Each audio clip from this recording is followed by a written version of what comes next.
I signed to Oakland. I'm trying to revive my career. You show up in the Coliseum, and I'm like, okay, well, usually veteran guys have an empty locker, your extra locker. I have a corner locker, which is nice, and then there's a one-off locker kind of next to it. So I said, hey, like, is this my extra locker? They're like, yeah. And I kind of like noticed some things in there. I'm like, whose stuff is this? He's like, well, it's like technically not only your extra locker. I'm like, what do you mean? He goes, we keep that for Rickey. And I said, Rickey Henderson?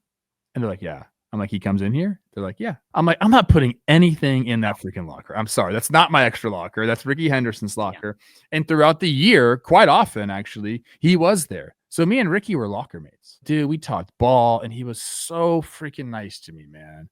And when you share a locker like next to somebody, you kind of get to know them. We're getting naked next to each other. We're boys. Like, like we had insightful conversations. I remember one day coming up, Kevin Durant sitting in my locker, my chair, and it's him and Rickey and then somebody else. And they're just like chopping it up. It was really cool to see. I told Katie, get out of my chair. I didn't say that, just kidding. Right. But I bring that story up because it's like he transcends even sports. Like this is Rickey Henderson. Like, it was so cool to me that he was nice to me.